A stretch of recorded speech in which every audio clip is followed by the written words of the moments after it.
All right. So let's start with the tutorial. So this is a tutorial about writing and contributing easyconfigs. It will not be an extensive tutorial about how should you write an easyconfig from A to Z, but more like some useful tips on how to write an easyconfig. And the money I get for doing my work is from the Flemish Supercomputing Center. So that's the same computing center that Kenneth is also part of. So we're actually colleagues.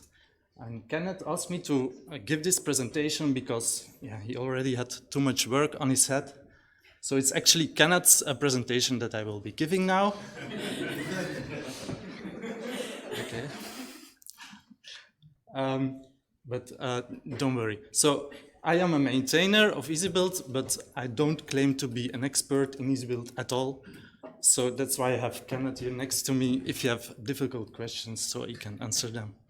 Please also, Kenneth, if I forget to say some important things, don't hesitate to interrupt me. Also, when you have questions, you don't have to wait until the end.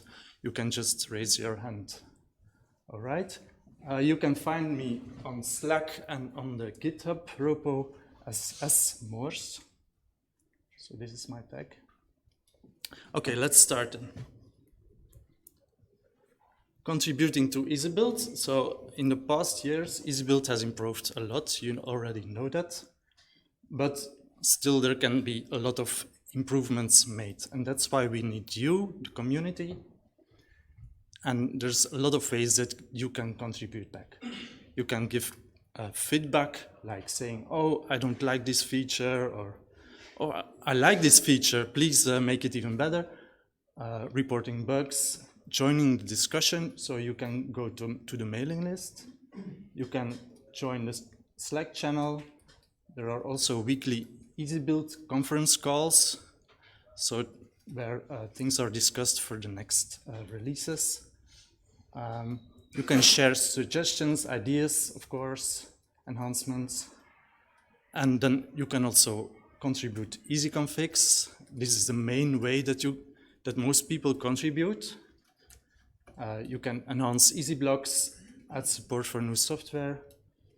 And then one thing that is overlooked by lots of people is enhancing the documentation. So the documentation is already quite good, but it can always be improved. So please, if you have a good writing skills, then we invite you to contribute in that.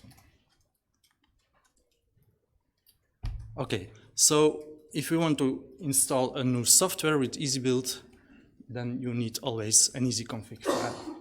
You already know that. And this easyconfig file, this defines what to install and how. And when you want to start writing a new easyconfig, well, the usual way to do that is start with an existing easyconfig. There are already lots of examples in the repository, so you look for something that looks similar to what you want to do, and then you tweak it until it builds the software that you want. For version and toolchain updates, in some cases you can use an alternative method, and that is with the eb-try options. And then you can just say, run this easyconfig file, but install it with an updated version, for instance, or with an updated toolchain. And if it's not too special, this easyconfig, then in many cases it will work. So you just have to try what happens. So here are a few examples. So here is eb-try toolchain. So for instance, if you have an easyconfig that is written for toolchain Intel 2018A, you could try this one, and if you're lucky, it will work. Or you can also add the robot option, and then you will have even more chances that it will work, because it will also take into account the dependencies and check if the dependencies also are of the correct toolchain. You can also try to update the software version, for instance, with this example. And then it will just bump the version and fetch the correct sources from the URL that you have given. Okay. Then next to the easyconfigs, we also have easyblocks. And the easyblocks, they define the procedures, so the different steps that have to be taken during the installation. And for standard installation procedures, we have these so-called generic easyblocks.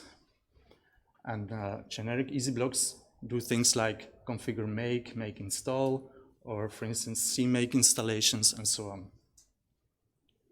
And the control of this installation is then done with the easyconfig parameters in the easyconfig file. For custom installation procedures, we need a custom easyblock or a software-specific easyblock. So this has to be handcrafted. So writing easyconfigs files, these easyconfig files are just simple Python code.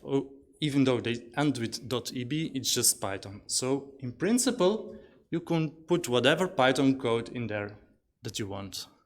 But if you want to have it merged upstream, we don't accept that. We only accept a parameter equals a value in the easyconfigs.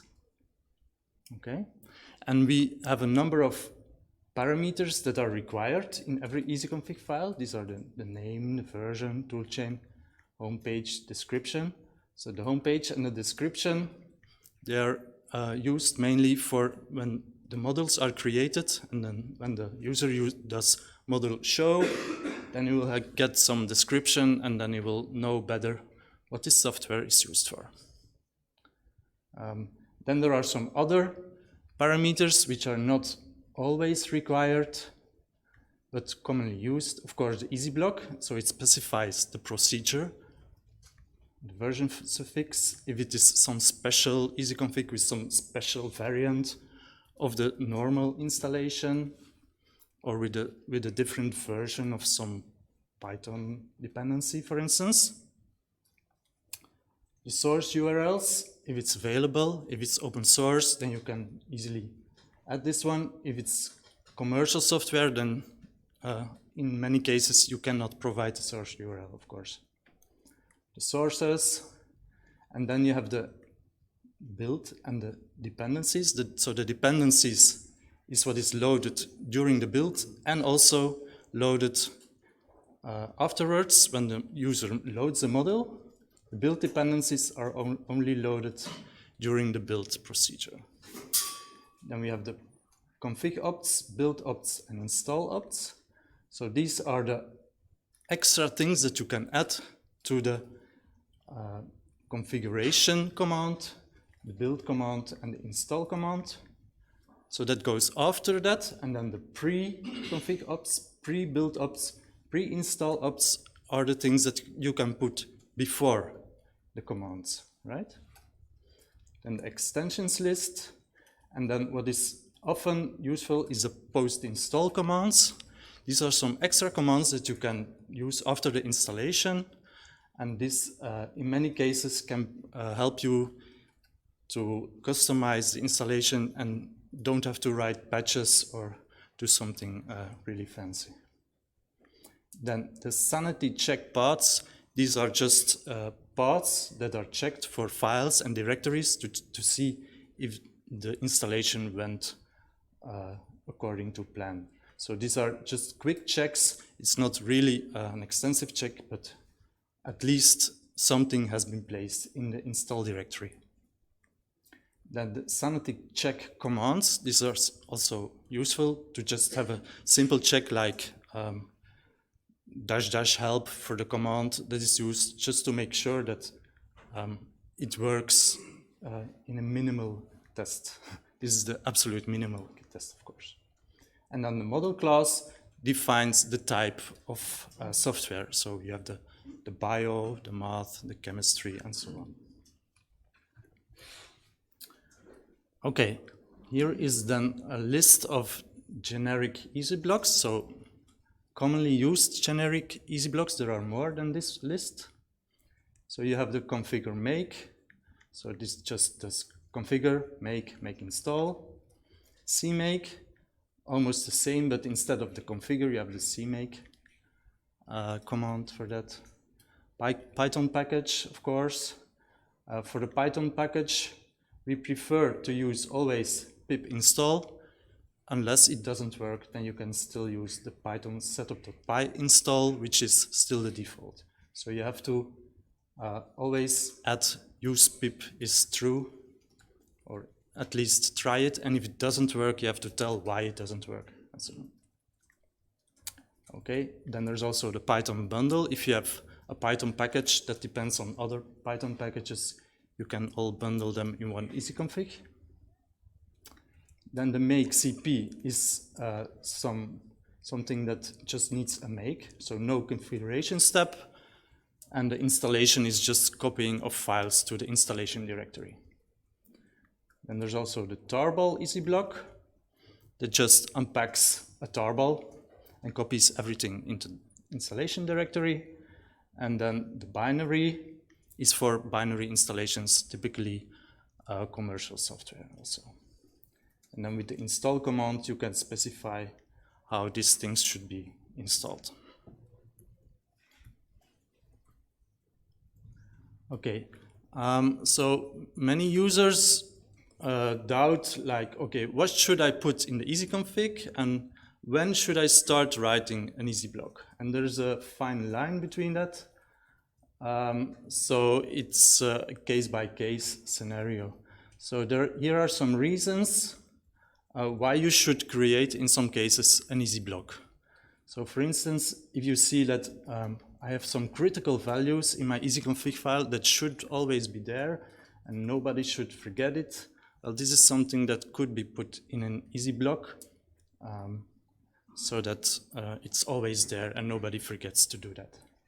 There are some toolchain specific things. So for instance, when it's FOSS, you need this option, and when it's Intel, you need another option. Well, this is ideal for putting in an EasyBlock, because in an EasyBlock you can do if this, then that, and for an easyconfig that's not allowed. So then it will always work, irrespective of the toolchain that you're using. And also with the try options, you will also have more chance that it will work if you try to use another toolchain for building. If you have interactive commands, Kenneth already talked about it yesterday, then this is also something that is typically done in an EasyBlock, because we have special functions for that to provide strings, and then this will be fed to an interactive installation procedure. Custom configure options for dependencies. So depending on if there is this dependency in the list, then add this option. If the dependency is not there, then don't add this option, for instance. So this is also something that we can do in the EasyBlock easily and not in the easyconfig. And then if it's just something hackish, so if your easyconfig becomes really complex and you have to do lots of post-install commands to just get it working, okay, that's an indication. Let's write everything in a nice EasyBlock, and then it's like write once, do forget always, or something. That's how Kenneth likes to tell it. Okay, so that's the way how EasyBuild works currently. Here are some useful EasyBuild features that I would like to share with you. Maybe you know already some of them. It's just, for me, it's very handy. I use them very often. So the robot option. So if you have some installation that depends on other installations, you can do --robot and it will install all the dependencies for you and you don't have to worry about it. So it saves you a lot of time. You can do the dry run to show what will be built before actually building it, to check, is this okay, what I'm doing now? You can do an extended dry run, and then it will show a detailed overview of all the steps. So this is nice also for debugging your installation if it doesn't work. This one include easyblocks, so you can give it a directory, and then it will take, in preference, the easyblocks that are in that directory instead of the ones that are in the default repository. So if you want to do some custom things for your site, that's an easy way to do that. Then the avail easyconfig templates is something nice, because I always forget which templates I can use for my easyconfig. So if you do that, then it will show you all the ones that are available. Yeah? Just a short question. When you say instead of the ones provided by EB, is it instead of or on top of the ones provided by EasyBuild? Both. Okay. So the question was the easyblocks directory, the ones that are in this directory, are they on top of the ones that are provided by the repository, or is it instead of the ones? And I said it's both. So if it's a one that's not yet available in the repository, then it will use that if the easyconfig specifies it, of course, or if it has the same name as the easyconfig, or if it has the same name as the one that is in the repository, then it will take that one from the directory. So in that case, it will overwrite. No, it will just take that one. Okay. It will not overwrite anything. I mean, if you already have, for example, imagine a configure make, and you make some changes on that and you put it in your directory, it will overwrite what it is doing on the EasyBuild one. And if you build some other software on that case, because you have an asterisk, one may depend on configure make, the other on CMake, it will take the ones from the EasyBuild repository that you have, and the other ones will overwrite the behavior of the EasyBuild. Yeah, well, basically, if you use something here, EasyBuild will always pick up that one if it needs it. So if you're adding configure make here, whenever configure make is being used, it will use this one, and ignore the one in EasyBuild. And there's some Python path magic going on in the background to make that all work. But yeah, whatever you give here wins. So it will just first look in that directory and then in the official repository. There's a keynote for generic easyblocks. They have to live in the generic /. Not anymore. Did you fix that? That was fixed like a year ago. Yeah. So EasyBuild looks into the. It looks into the Python files you give it, it figures out what the name of the EasyBlock is, and based on the name it knows whether it's generic or OpenFOAM, which is software specific. And it just makes sure that's in the right location, so if you do an import from easyblocks.generic, it will get the right one. Okay. So the easyconfig templates, that is what we always prefer that you use. Use the templates as much as you can, because then it will always work also with new versions and so on. Then the avail easyconfig params. This will give you a list of all the parameters, easyconfig parameters that are available. And then if you also supply the name of an easyblock, then it will show you the ones that are specific for that easyblock. So that's quite handy if you don't know which ones you can use for a specific easyblock. All right.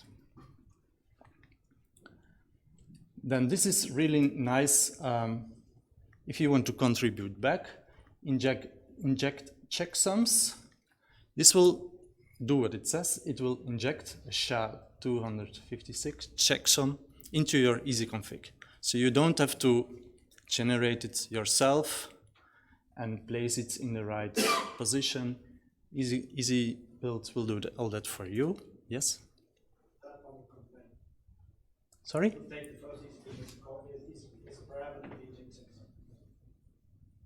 Yeah, it has to be the last. Switch them. Give these bits first. So yes, yeah, it's true. Yeah. So what the inject checksums takes an optional argument, the type of checksum.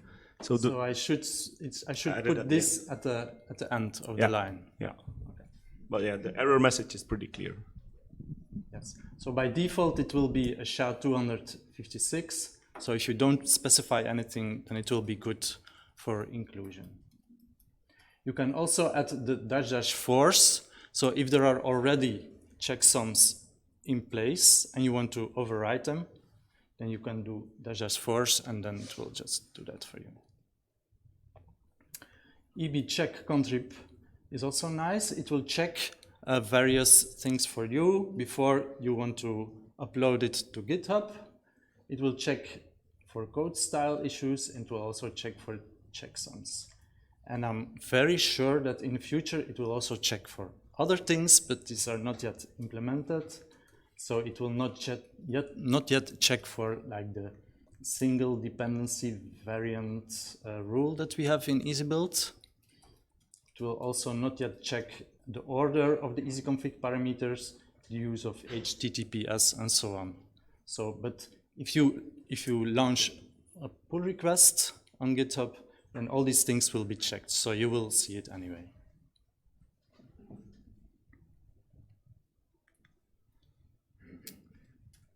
And then this one, new branch GitHub. So this is fairly new, this option. So it will create a new branch for you in your GitHub account, in your personal EasyBuild repository, but it will not create a PR yet.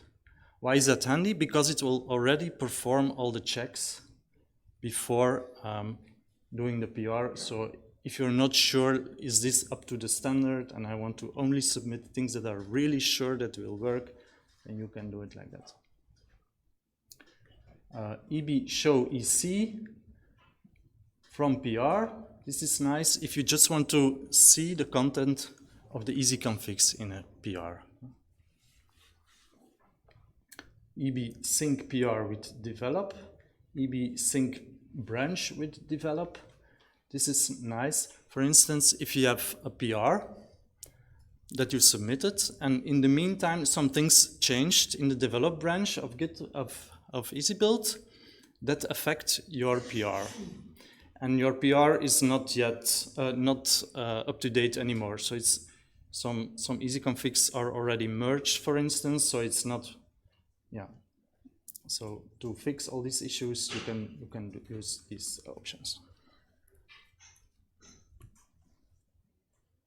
Okay, so here are all the steps that you have to do if you want to contribute. You have to open a pull request to the develop branch of the easyconfigs repository.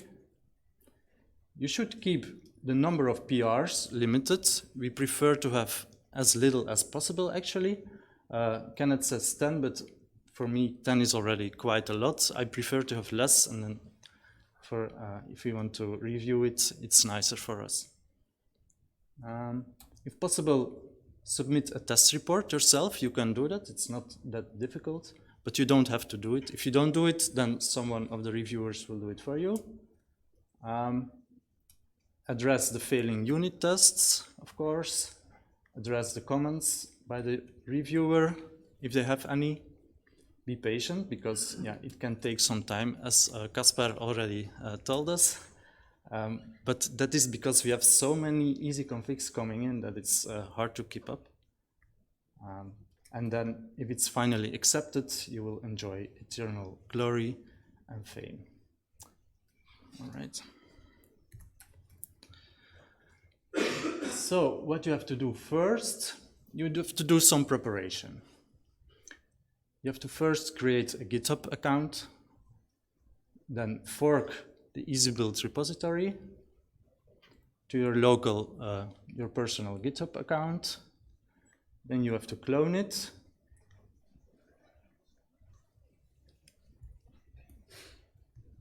And then you have to start with the git dance.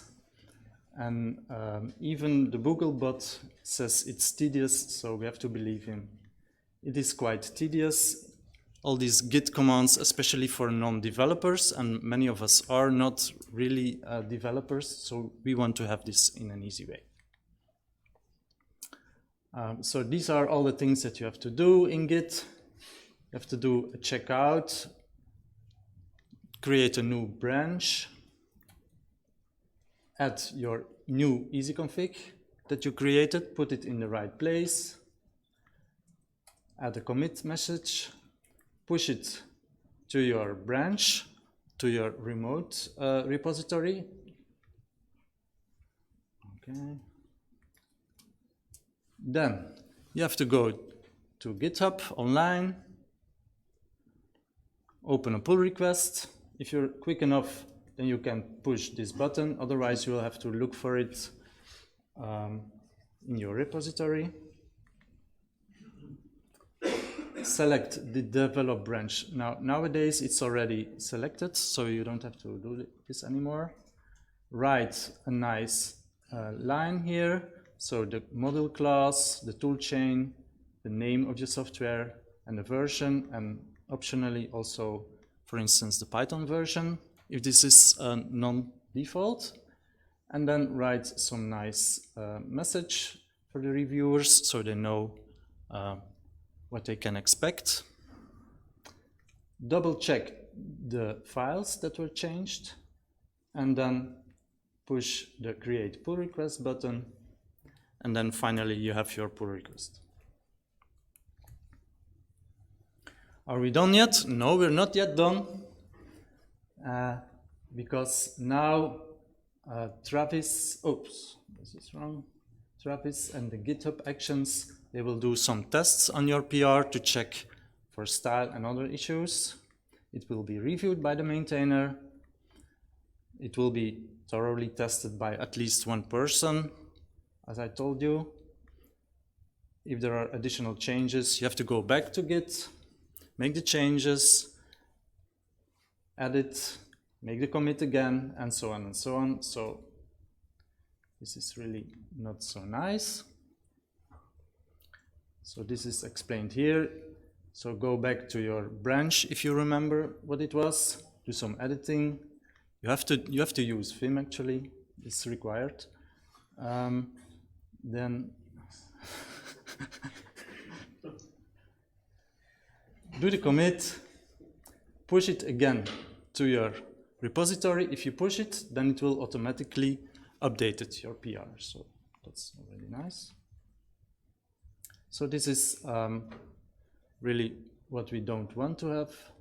We want contributors to make it as easy as possible for them, so we can have much more contributions for them. And that's why Kenneth created some facilities for that. So we have like 4 git commands, 4 mouse clicks, more git commands, cleanup, and so on and so on. Okay, so Kenneth saw this is not sustainable because the number of PRs that are coming in, and also for reviewing, it was not so nice for the maintainers to do all this manual checking. Okay. Yeah, so a lot of frustration and wasted time. So Kenneth implemented GitHub integration, and the goal was to automate the workflow as much as possible, avoid interaction with Git and GitHub as much as possible. And he had some implementation that was at the end of 2015 or beginning 2016, something like that. Over Christmas. Okay. And in the beginning, we had these options. So new PR, update PR. So this is just a command to create a PR, to update it, to download an easyconfig from a PR, upload the test reports. So for now, it's still limited to easyconfigs, but apparently it's easily extensible to easyblocks and the framework as well, if you want to do that. So how it works under the hood, it uses Git Python. That's a library for interaction with Git. Takes the GitHub REST API, and then we need the keyring Python package for the GitHub token to be securely stored, so we can talk to GitHub in a safe way. And this is still a bit of a hassle to set up if you're doing this for the first time. But once it's set up, then you can forget about it and it will always work. So how does it work? You can check if the GitHub integration works for you with this command, eb check GitHub, and it will do all sorts of checks. So it will check if the GitHub user exists. So if you have a GitHub account, it will check for your GitHub token. It will check if the git command can be done, if the git Python model is installed. Check if you can have push access to your own repository. So if you created a fork of the EasyBuild repository, it will check if it can create gists. These gists are necessary for creating test reports. And then it will also check for the location of the Git working dirs. What is that? Cannot the last one? That's a sort of optimization. Okay.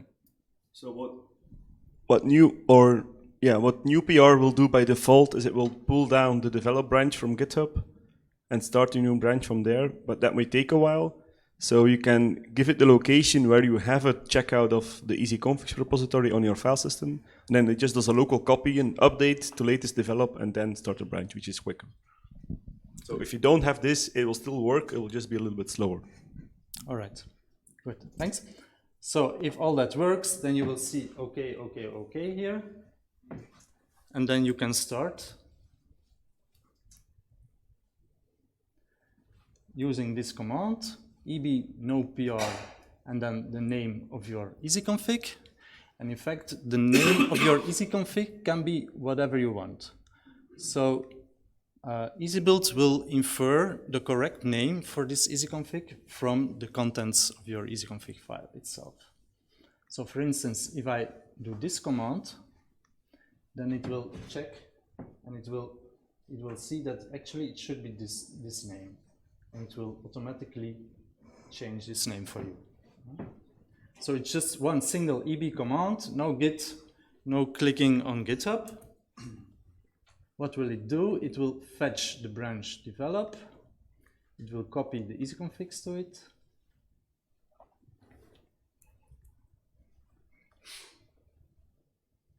It will here tell us the GitHub repository that it will push through. So it will create a new branch. This is the date that it was created, and then some helpful extra part in the name to remember it.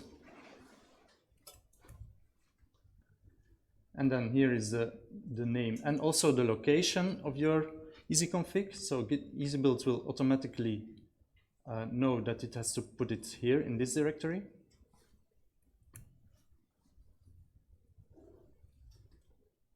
Okay.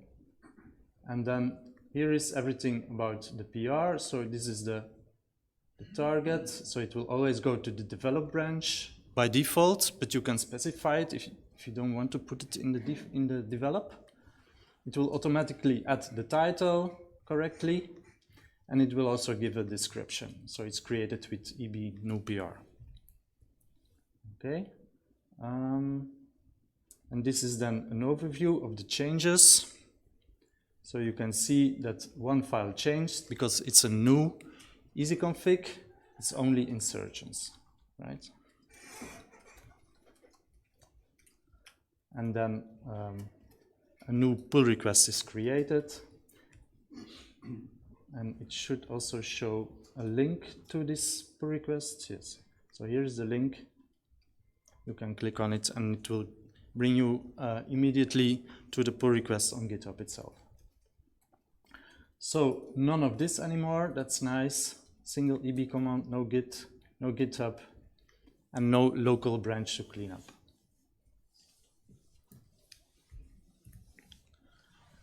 Updating the pull request can also be done with one command.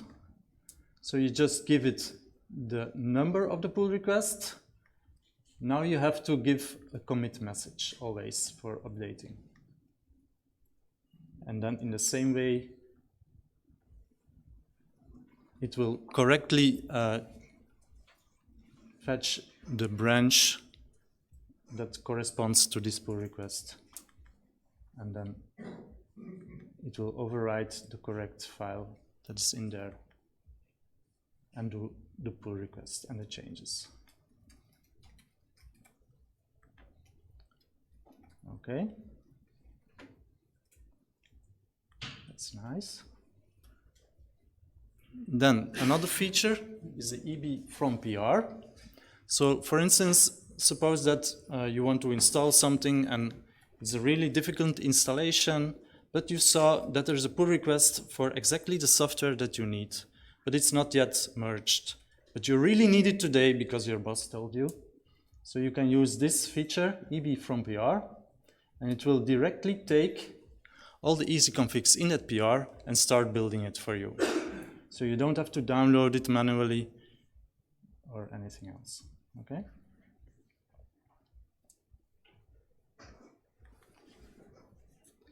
This feature is also used when you make test reports in an automatic way with the -- upload test report option.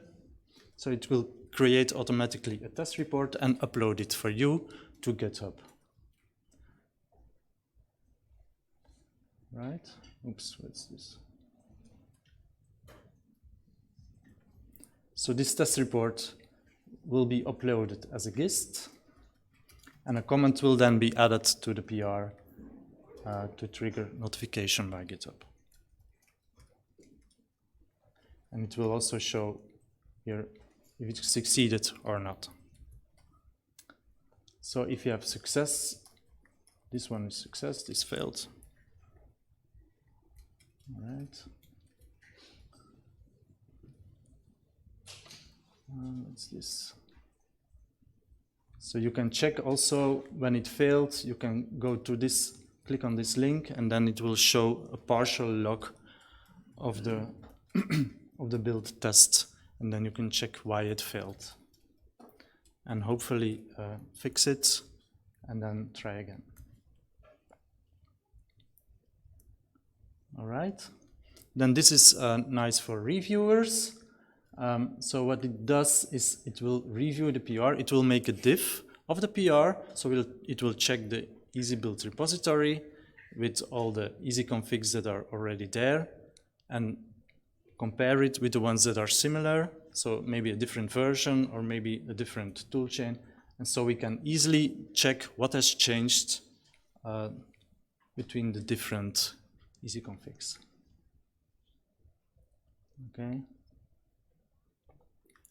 So this goes beyond what GitHub can do. So it's a multi-diff that is implemented specifically in EasyBuild.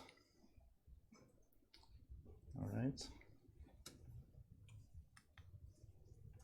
You can also use a similar command for your own easyconfigs. So before you submit a PR, you can do EB preview PR, and then it will also show you this multi-diff for your easyconfigs.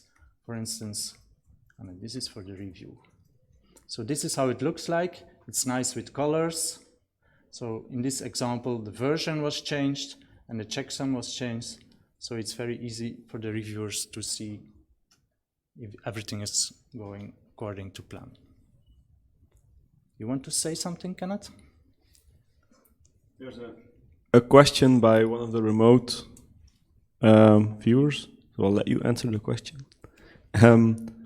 What if there's an easyconfig file that needs other easyconfig files or needs additional files like patch files? How does that work with new PR? Do you have to open separate PRs? No, you can just supply that on the command line. So you can just edit here the patch file after the easyconfig. And you can add as many easyconfigs here as you want. Okay? And if you had robot, it would pick them up anyway, or? Yeah, if you do new PR robot and you give it just one easyconfig file, it will, well, if the other easyconfig files that are needed are in the robot search path, it will look all that up, build the dependency graph, look what's missing and develop, add those, or if any have changed compared to develop, it will add those in the PR as well.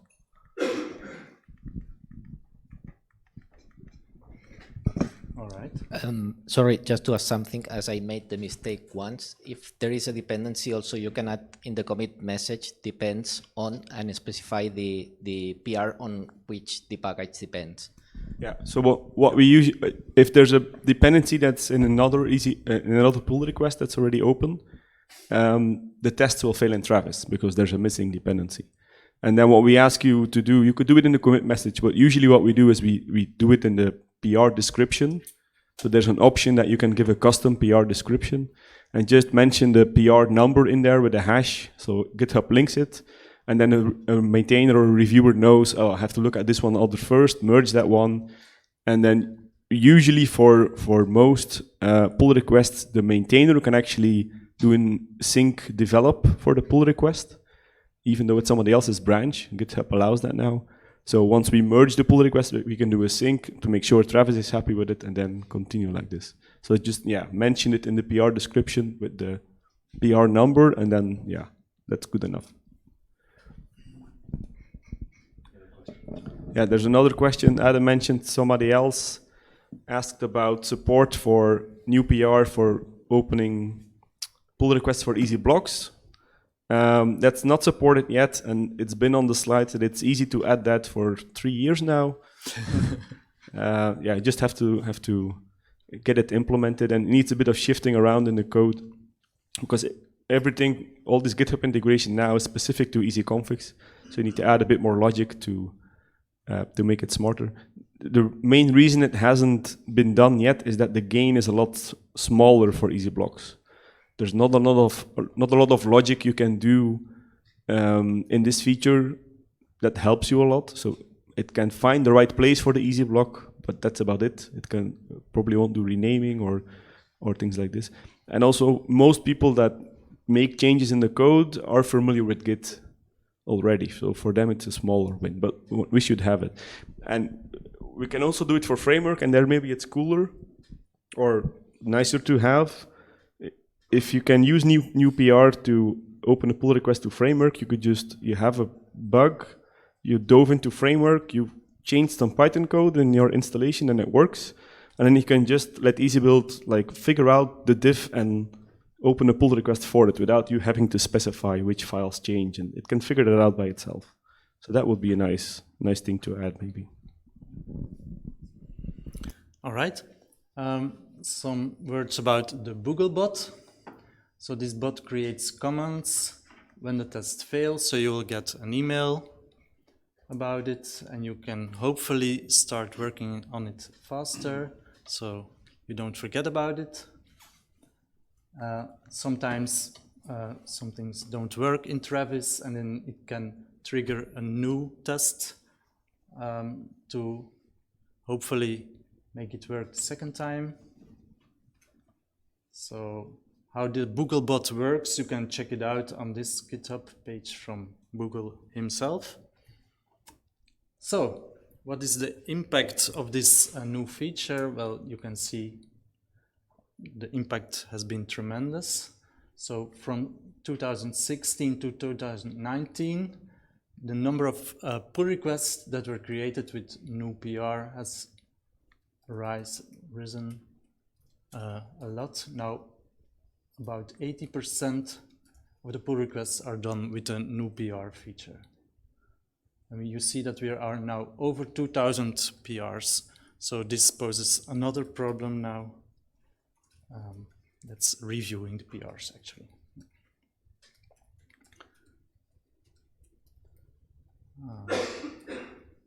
Okay, so also the reviewing has gone up nicely. So the number of other people who have merged and reviewed the PRs has increased, and the contribution of Kenneth is dropping, so he's happy with that as well. Oops, is that Ant? It shouldn't be. That's strange. Ah, yeah, okay. So now it's time for a little demo. What we will have now is Kenneth, who has created an easyconfig, and he wants to make a pull request for it. we're gonna do good cop, bad cop. I'll switch to, so I'm now logged into the VUB login node. So thanks to the VSC collaboration, we are sharing accounts, and I can, yeah, I can fix it.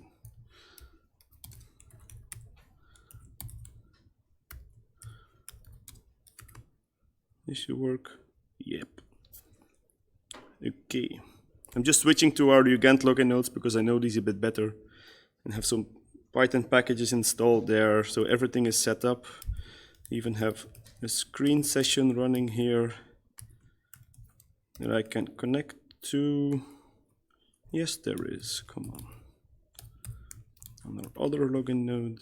And now this again. Demos are always great, especially if you prepare them really well.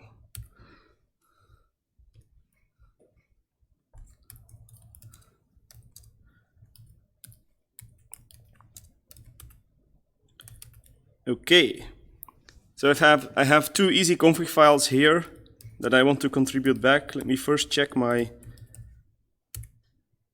GitHub configuration in EasyBuild. So there's a couple of things you need in order to make pull requests from the EasyBuild command line. You need to have the Git Python package installed. You need to have the keyring Python package installed so you can safely store your GitHub token.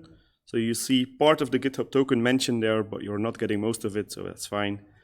What check GitHub does, it also checks actually whether the token works, whether you can push to your easyconfig fork and so on.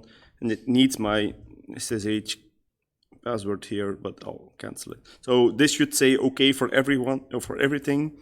And at the end, it gives you an overview like, with these settings, you can do new PR, update PR, upload test report, okay, okay, okay. And if it says okay for everything, you're good to go.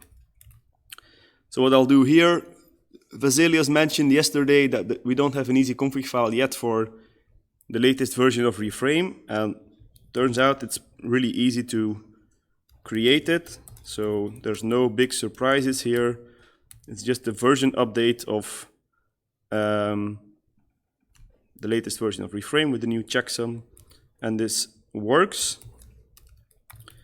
There's a couple of things I can do locally before I open the pull request.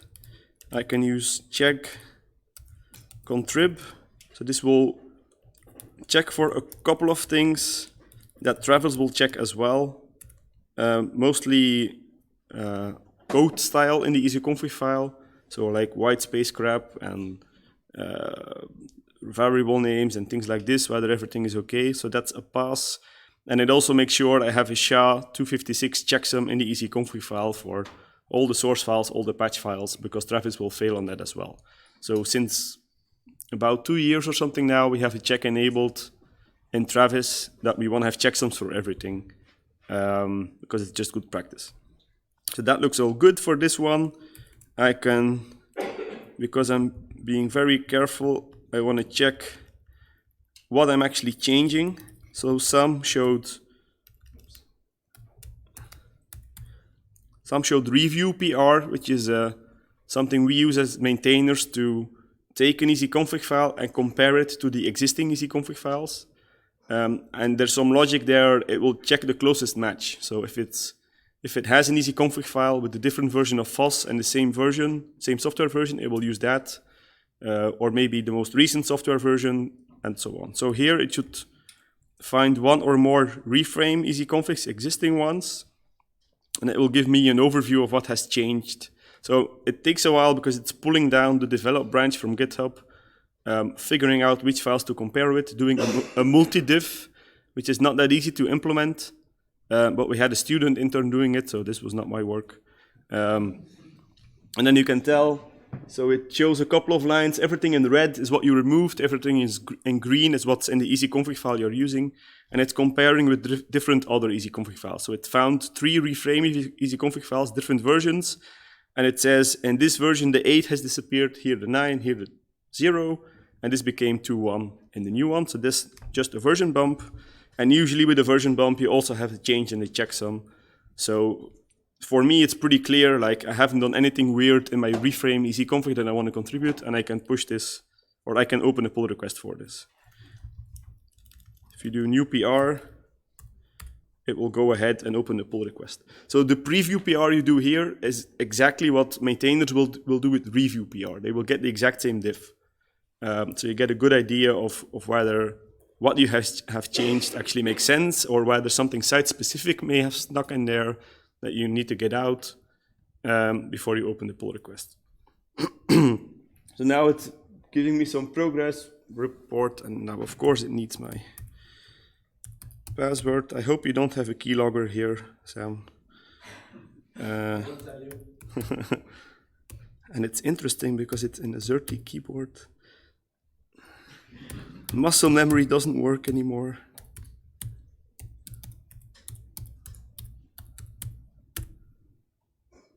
Yeah, this probably worked. So it's pulling in the develop branch from GitHub. It's creating a branch with a somewhat sensible name for me, a date stamp. It's a reframe PR with that version. It's giving me an overview of the pull request, so it figured out the PR title by itself. It pushed the branch to GitHub for me, so I don't need to run the git push. It even opened the pull request for me, so I don't have to click around in GitHub to open the pull request. And it gives you a link, which you can right-click, okay, like this, so you can actually go ahead and check how this looks on GitHub. So this is the pull request, and you'll see the orange dot here is telling me that both Travis and GitHub are checking this. So you'll see a whole battery of tests being started here. The ones in GitHub will each take a couple of minutes. The one in Travis is one single line here, but in the background it's actually different configurations. So we check with Python 2.7, Python 3.5, 3.6, 3.7, 3.8, and then also with a couple of different modules tools. So Lmod 7, Lmod 8, the Tickle-based one, and some very old stuff as well.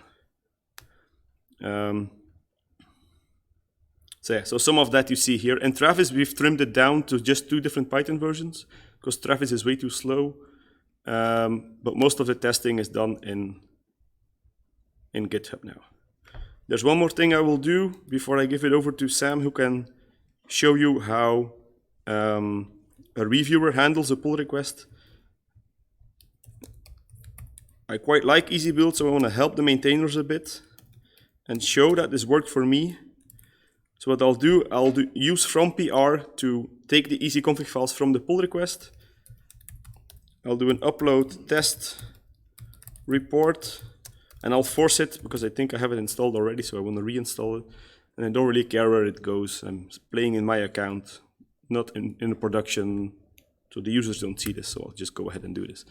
So EasyBuild will pull in the reframe easyconfig file from the pull request. It will build and install it, and it will upload the test report back into the GitHub pull request to say the installation worked or didn't work on this system, with this Python version, with this EasyBuild version, with this EasyBuild configuration. All of that detail will be in there, and that helps a maintainer quite a bit to have some confidence that at least it worked for somebody.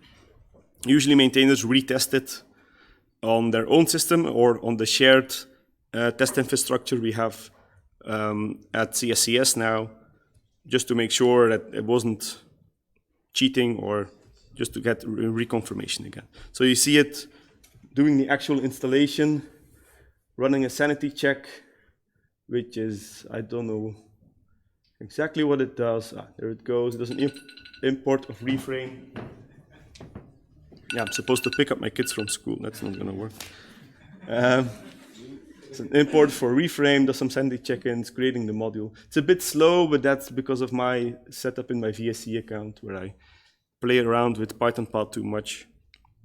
It's completing now, and at the end, it will create the test report. What it does, it creates a gist on GitHub that has all the details, and it will add a comment in the PR with a link to the gist with some basic information. So come on. If I look here, and yeah, sometimes somebody beats you to it. So Oke was quick enough to test it for me, and there is my my comment. So you can tell it's posting as my GitHub user because it has the GitHub token. So it gets permission to do this. And here if you click the link, you'll get some more details here about what was built, how long it took, which EasyBuild version was used, which command line, which configuration of EasyBuild. So this is a whole bunch of things. This is basically the whole thing. Which processor, how many cores were used, and so on. The environment that was used. So you get all the details. And this is usually useful if the installation fails, because you get some information about what type of system it is, what type of configuration it is. If it fails, of course it didn't now, because I'm very good at writing easyconfigs. If it fails, you get a fail there, and a link to another gist that has part of the build log. So a maintainer can dive into the build log and say, I know what went wrong, you'll have to change this to make it work on all systems. So maybe Sam can take it over and show how you do reviewing of a pull request, and hopefully by then the testing here will be done as well. Okay, so the reviewer can now check and do actually more or less the same as what Kenneth has done. So I have to check what is the number. 806. I can do EB review PR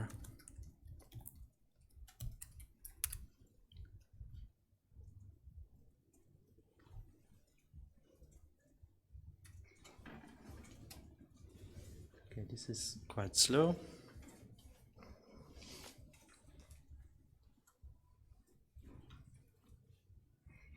Are you doing it on the Wi-Fi here? Yeah. Yeah. So I get exactly the same diff that Kenneth had with this preview PR.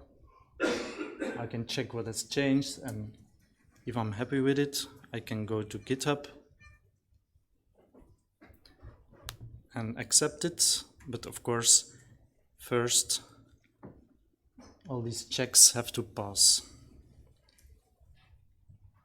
I can also submit a test report, of course, but there are already 2 test reports that were successful, so in my case, I won't do that.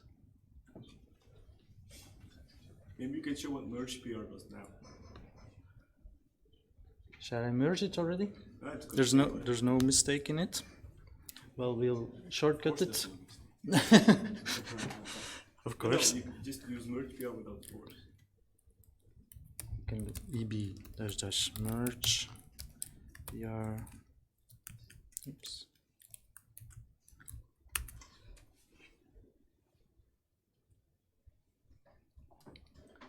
And this fails because not all conditions were fulfilled yet, because all the test suite must pass before I can merge this. And the review is also not yet done. And what also has to be done is set the milestone. Let's see if some checks have already passed in the meantime.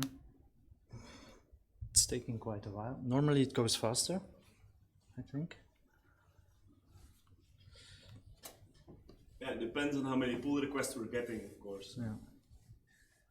Okay, if there are any other questions, maybe now is a good time. Yeah.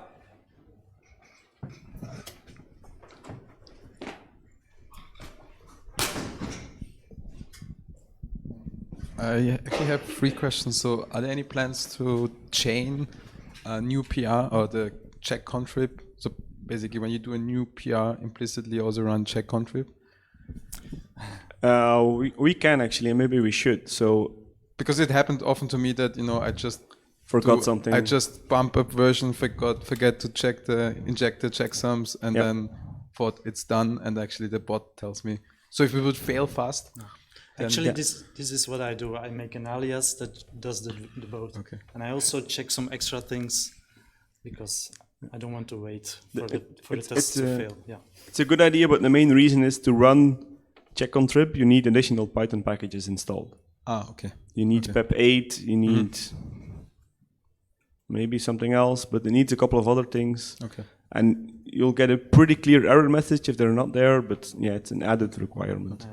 And you can try. Is it possible to, if you do, try version, and basically it generates the easyconfig? Can I just use that and use a new PR because it also adds the build information on? Does it strip it or?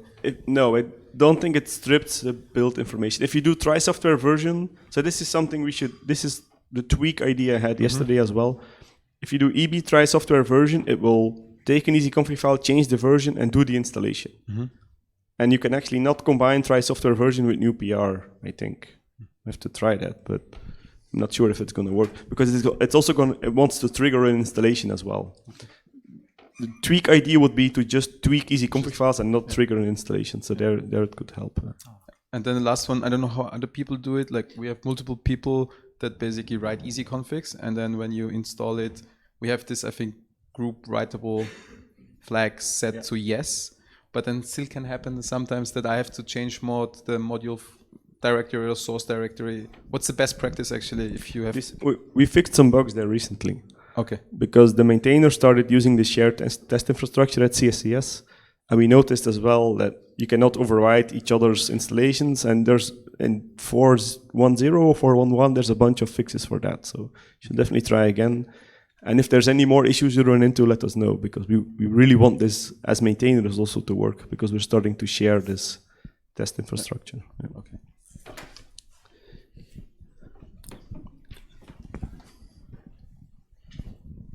To continue Ümit's idea of combining try software version, for example, and new PR, couldn't I just first try the software version and then make a new PR from the EasyBuild easyconfig that's automatically put in the installation directory? Well, yes, but like he mentioned, the easyconfig file there has extra data at the end. Yeah, like so build stuff. Yeah. So what would speak against stripping that automatically if it's detected?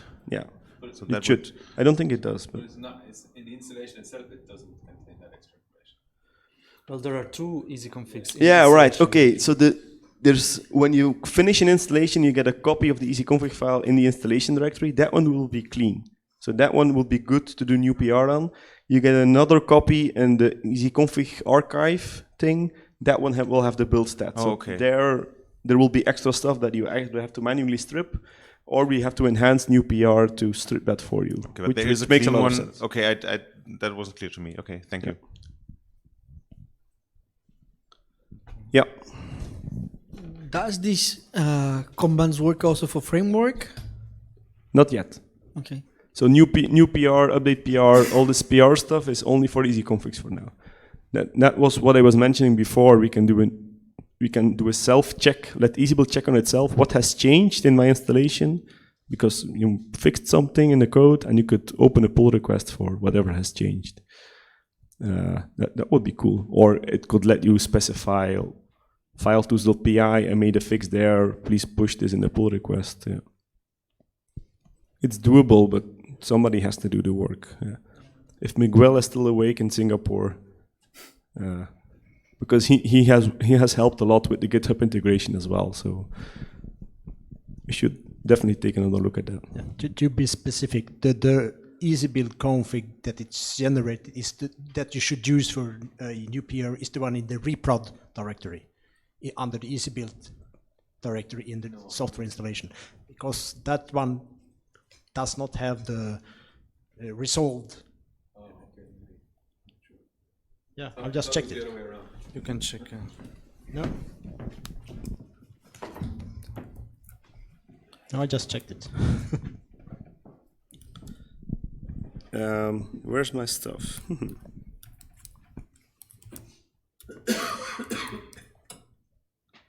Yeah, okay. Configured it to use temdir. So I have 2.21. This is the installation. So here there's the installation itself and an EasyBuild directory where you have a .eb, and I think this is the clean one, right? Resolved. The name lower. Dependencies? No, the variables. Like name- templates and templates. no, as a I result. think this one is a verbatim copy. No, Look at it. Should be, yes, should be a copy. why is it hanging on cat? Because somebody killed my Wi-Fi. Ah. Yeah. Anyway, there's multiple copies, and you have to be careful. But see, yeah, dead to the Wi-Fi. Oh, look, all checks have passed. Yes. So Yeah, but the Wi-Fi is gone, so I cannot do anything. yeah, okay. You can reconnect, no? That's really gone. It's gone. This is what happens when you do demos. It's always the same. Okay, well, any more questions about... no. Any more questions while we wait for the Wi-Fi?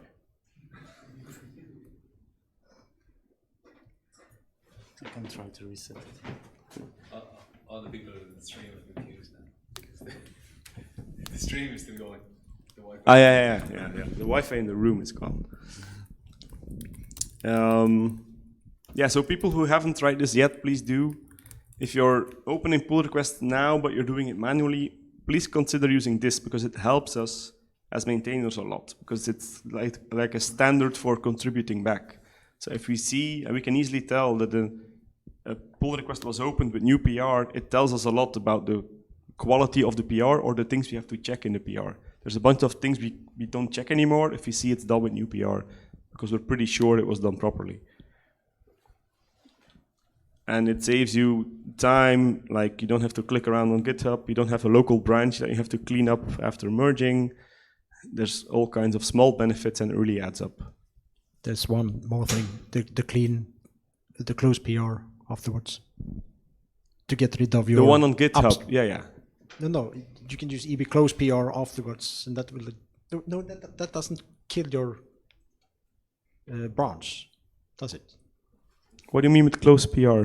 The EB close PR doesn't remove your branch that you have uploaded. EB close PR is something that we as maintainers use to close old pull requests. Yeah. No, that it doesn't delete the branch because the branch is not ours, right? The branch is the contributors. Yeah. You don't want to No, remove branches. The contributor needs an easy way to remove that branch. Ah, you mean okay? EasyBuild should support it to remove it for you. Yeah, that, Cleanup branch or that makes sense, I guess. but yeah, it indicates that it's stale because it's merged already. Yeah. So usually when you get a merge PR, you go to GitHub, you click the button, but yeah, then you have to click again. It's true. Yeah, that's another small feature I guess we could add. But anyway, branches on GitHub, you should see my fork. I probably have 1,000 branches and I don't care. Yeah, I don't really care.